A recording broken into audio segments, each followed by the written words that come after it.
Hello guys, so nandito kami sa Green Room, also known as MMG.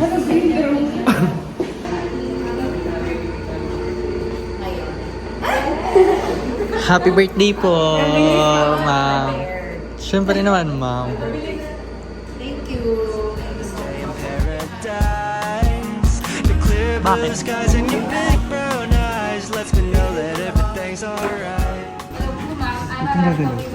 At as you can see, malinis po ito pero makakagpunta namin ito. Parang mukha niya.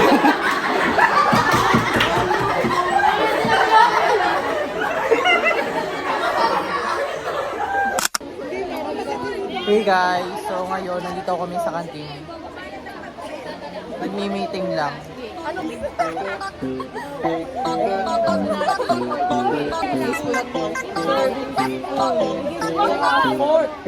Tapos, dalawang unlocks kayo.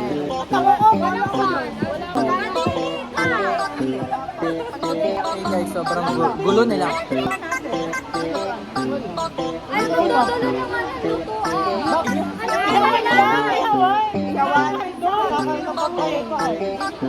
Sinumura dito kaya.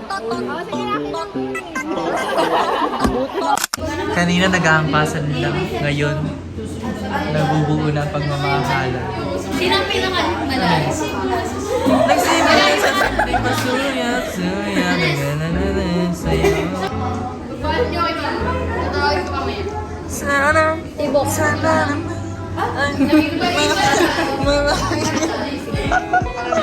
Sayang, di nakitira. Naubos mo ngayon, discard your diploma. Ano bang nire- Well, there are people naman talaga na, okay? What else? Yeah. Ang pinili ko po is, kaya ka mahirap dahil makasalanan ka. I chose these phrases because from my perspective, poverty is not the result of being sinful. It is just a factor affecting our mindset. I believe that all people commit sins and it is the matter of how we utilize our knowledge and aspiration in life to become rich and successful. There is a lot of people right there that has so many sins, too many to count, but is fortunate enough to live the life that they wanted. Violence, cheating, and even inequality is the thing that they do in order for them to gain money and richness. A hands that full of blood, discrimination, and sins that leads them to become in a higher quality of life. And so with that, I don't believe that being sinful will lead you to become poor. Being poor and staying poor is a matter of finding solutions to your problems and able to achieve your greaterness. Okay, yes.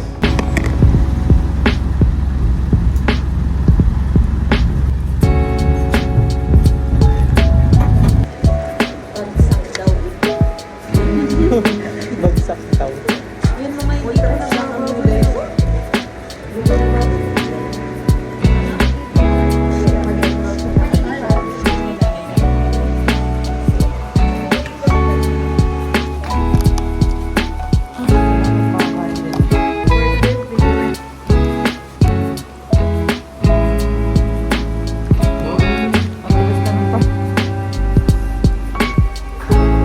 Hindi naman natamutin tayo.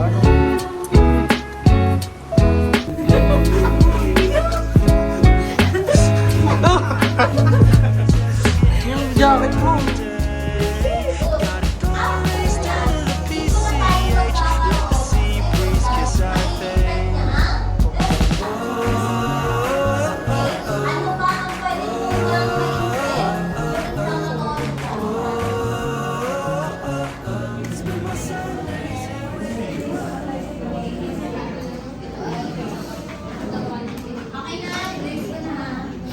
Nantok ako eh.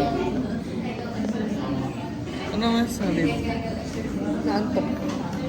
Hey friends, so we are ano ba itong mga tayo na to? So we are currently done in our first subject, which is NCM 109 lecture, which yeah. So goodbye and see you later. Bye. Bye guys. So hey guys, ngayon mag-interview ako ng mga random people inside our room. I'm with... Hi! So, this is Hannah Dumael. ABS and 2F student. Ano yung na-feel mo na nagpalit na tayo ng new subjects na minor subjects which is STS? Wala. Pagod na ako. What else? What else? What else? Wala akong nararamdaman. Okay. Thank you so much, guys. Who are you? Yes. And who are you? Okay, so thank you. Okay. Hey guys, so this is the real life of a nursing student na umattend ngayon ng minor classes.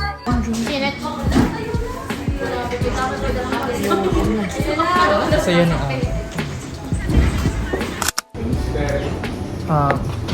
so for our subject, logic and critical thinking, we have our orientation last Monday for the rules and regulation of our class and subject. It gives us a win-win situation because with that, we are completing our requirements for the first meeting while also gaining knowledge and acquiring information with our subject. What's up guys? So kakatapos lang ng class namin sa last subject which is nursing informatics. So yun guys, pauwi na kami ngayon and pauwi kayo, Gracie? Hindi, may pasok. Bye guys!